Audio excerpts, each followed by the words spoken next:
Bonjour et bienvenue. Aujourd'hui, on se pose une question qui a l'air toute simple en surface, mais qui est un vrai casse-tête.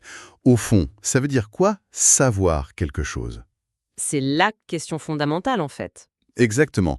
Et pour l'explorer, on a plusieurs textes qui viennent du cœur de l'épistémologie, la branche de la philo qui étudie justement la connaissance. Notre mission, c'est de décortiquer un peu tout ça. De comprendre ce qui se cache derrière un simple «je sais». Alors, par où on commence? Souvent, le point de départ, c'est une définition assez classique. Savoir, c'est avoir une croyance qui est à la fois vraie et justifiée. Ça semble tenir la route, non? À première vue, oui, mais ça nous plonge tout de suite dans ce que les textes appellent le dilemme cognitif humain. Le dilemme cognitif humain, d'accord, c'est-à-dire? En gros, pour être sûr que nos outils pour connaître le monde, nos yeux, notre mémoire, notre logique fonctionnent bien, on est obligé d'utiliser ces mêmes outils. On ne peut pas en sortir pour les vérifier de l'extérieur. Ah oui, je vois. C'est comme essayer de vérifier si ces lunettes montrent la bonne couleur en ne regardant qu'à travers elles. On est coincé dans une boucle, quoi. C'est exactement ça. Et les sceptiques adorent cette boucle. Ils l'utilisent pour dire comment être absolument certain que notre esprit n'est pas défaillant de A à Z. La question n'est pas juste «est-ce que je peux me tromper?» C'est plus profond. Beaucoup plus. C'est ai-je une seule bonne raison qui ne soit pas circulaire de faire confiance à ma propre pensée? C'est un défi radical. D'accord, c'est un peu vertigineux, mais j'imagine qu'on ne reste pas bloqué là-dessus. Comment la philosophie répond à ça? Faite et unique pour tout savoir. C'est l'approche de l'instrumentalisme méta-épistémique. Oula, attendez. L'instrumentalisme méta-épistémique, c'est un sacré mot. Qu'est-ce que ça veut dire en clair? C'est un grand mot, mais l'idée est assez simple. C'est un peu comme se demander quel est le meilleur outil. La question n'a pas de sens sans contexte. Pour planter un clou, c'est un marteau. Pour couper du bois, une scie. Voilà. L'idée ici, c'est que la connaissance pourrait suivre la même logique. Un scientifique, pour son travail, va peut-être décider que la méthode scientifique est le meilleur outil et qu'elle prime sur le bon sens en cas de conflit. D'accord. Une avocate, elle, va privilégier les preuves tangibles, les témoignages. Ces choix ne sont pas des échecs, mais des stratégies rationnelles adaptées à des buts différents. Le but final reste la vérité, mais on choisit le meilleur outil pour y arriver selon la situation. C'est une approche plus pragmatique, si je comprends bien. On choisit sa boîte à outils en fonction du problème. Mais revenons à cette définition de base, une croyance vraie et justifiée. Vous disiez qu'elle avait des failles. Des failles énormes, oui. Elle a tenu pendant des siècles et puis, dans les années 60, un philosophe, Edmond Guettier, a tout cassé avec quelques petites histoires. Et les textes qu'on a explorent des variantes vraiment parlantes. Alors, c'est quoi le problème? Racontez-moi une de ces histoires. Prenons le cas de Tricky Mr. No-Go, imaginé par Keith Slerer. C'est un très bon exemple. Imaginez une personne, on va l'appeler S, qui travaille dans un bureau. D'accord. Tous les jours, S voit son collègue, Monsieur Nogo, arriver au volant d'une Ford. Nogo parle tout le temps de sa Ford, il a les clés Ford sur son bureau. Bref, S a toutes les raisons du monde de croire que Nogo possède une Ford. Logique, oui. C'est une justification qui semble solide, basée sur des preuves quotidiennes. Absolument. À partir de cette croyance, S fait une déduction très simple et logique. Quelqu'un dans mon bureau possède une Ford. Attendez, je suis la logique de S. Il voit Nogo avec une Ford tous les jours. Sa conclusion, que quelqu'un au bureau a une Ford, me paraît parfaitement justifiée. Où est le problème? Ça a l'air d'être un cas d'école de la connaissance. C'est là que le piège se referme. En réalité, Nogo est un menteur pathologique.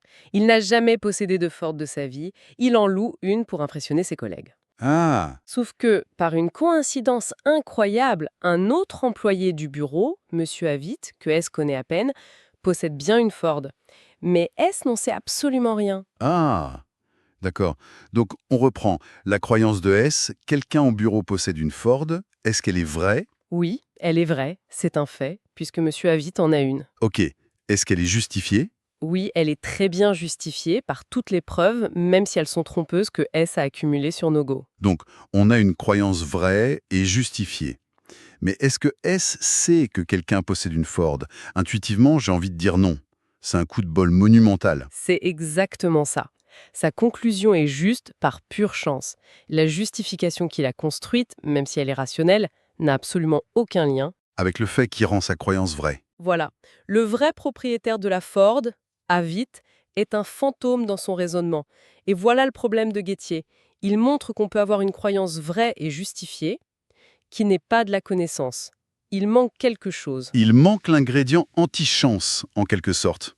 Alors, ça a dû lancer une sacrée chasse au trésor pour trouver cet ingrédient manquant. Une quête qui dure encore aujourd'hui. Une des théories les plus influentes qui a émergé, c'est ce qu'on appelle le fiabilisme. Le fiabilisme. L'idée est assez simple. Une croyance devient une connaissance si elle est le produit d'un processus cognitif fiable. Un processus qui, la plupart du temps, donne des croyances vraies. Comme la vision dans de bonnes conditions d'éclairage, par exemple.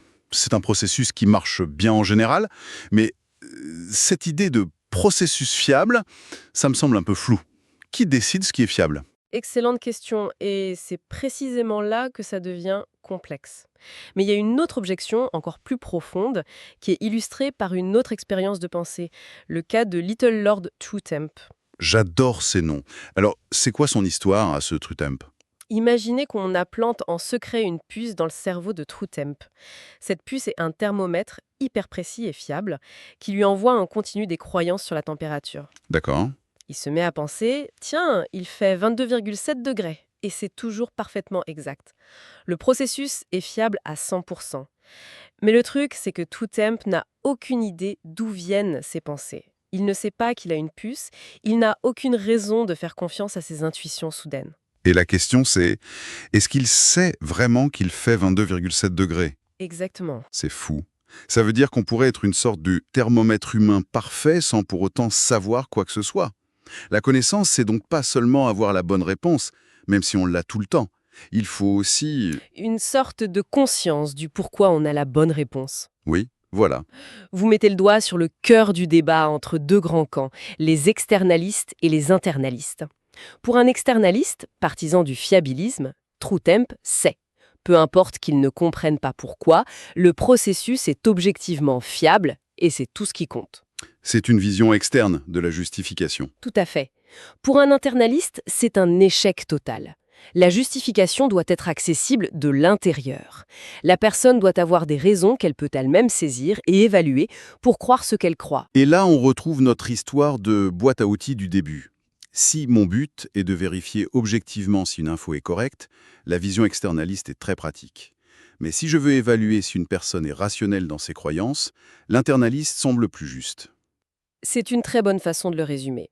Et cette idée de justification qu'on peut saisir de l'intérieur par la seule pensée nous amène naturellement à une autre question. Est-ce qu'il y a des choses qu'on sait sans même avoir besoin de regarder le monde extérieur? Précisément, la connaissance a priori. Comme savoir que 2 plus 2 égale 4 ou que tous les célibataires sont non mariés. Pas besoin de faire un sondage pour le vérifier. Ça se passe entièrement dans la tête. Exactement, ce sont les exemples classiques. La grande question, c'est de savoir si ce type de connaissance est spécial. Est-il par exemple infaillible? C'est ce que j'allais demander. Est-ce qu'on peut se tromper quand on fait juste appel à la raison pure? On a l'impression que non, que la logique, c'est la logique. C'est une intuition forte, mais qui est remise en cause. Les sources proposent une vision plus nuancée avec un exemple très concret. Je suis preneur. Imaginez Marie, une étudiante en logique, brillante.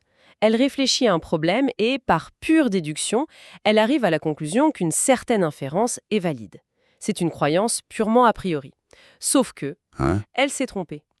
Quelques instants plus tard, toujours par la seule force de la pensée, un contre-exemple lui vient à l'esprit et elle réalise son erreur. D'accord. Donc, même en réfléchissant tout seul dans son coin, on peut se planter, puis se corriger. Le raisonnement pur n'est pas une superpuissance infaillible, précisément. Mais la question philosophique est subtile. Sa première croyance, celle qui était fausse, était-elle justifiée a priori malgré tout? Le texte suggère que oui. Le processus qu'elle a utilisé, la réflexion logique, est un processus généralement fiable pour arriver à la vérité, même s'il n'est pas parfait. C'est comme la perception visuelle alors. Ce n'est pas parce qu'on peut être victime d'une illusion d'optique que voir n'est pas une bonne justification en général. C'est la même idée. Une intuition rationnelle peut être justifiée, même si elle s'avère fausse. La connaissance a priori n'est donc pas à l'abri de l'erreur et de la révision. C'est intéressant. Jusqu'ici, on a l'impression que tout ça, ce sont des expériences de pensée, de la gymnastique mentale. Mais est-ce que la science a son mot à dire là-dessus? Absolument. Et c'est l'un des tournants les plus passionnants de l'épistémologie moderne, son dialogue avec les sciences cognitives. C'est ce qu'on appelle l'épistémologie naturalisée. On arrête de juste réfléchir dans un fauteuil et on va voir comment ça se passe en vrai. En quelque sorte, oui. Un cas d'étude parfait, c'est l'acquisition du langage. Les textes évoquent le fameux argument de la pauvreté du stimulus de Noam Chomsky. C'est une idée très puissante. La pauvreté du stimulus. Oui, un enfant apprend les règles incroyablement complexes de sa langue maternelle en n'étant exposé qu'à un flot de paroles limité, souvent plein d'erreurs, d'hésitations, de phrases inachevées. C'est vrai, personne ne s'assoit avec un bébé de 2 ans pour lui expliquer les règles du subjonctif. On se contente de parler et il finit par piger tout seul. C'est miraculeux quand on y pense. Chomsky dit ce trop miraculeux pour être juste de l'apprentissage.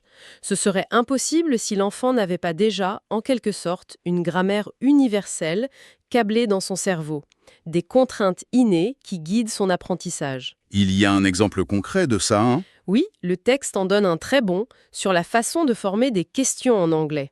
Pour transformer « The man who is tall is happy », la bonne question est « Is the man who is tall happy ?» D'accord. La règle, assez complexe, c'est de déplacer le verbe is de la proposition principale. Une règle beaucoup plus simple serait « Prends le premier is que tu trouves et mets-le au début ». Ça donnerait quelque chose d'incorrect. Et le truc, c'est qu'un enfant ne fait jamais cette erreur simple. Jamais. Il utilise d'instinct la règle complexe alors qu'il n'a probablement jamais entendu assez d'exemples pour éliminer statistiquement la règle simple. Donc, en gros, on n'a pas assez d'infos dans ce qu'on entend pour apprendre la bonne règle. Donc, elle doit déjà être préprogrammée en nous. C'est ça? C'est exactement ça.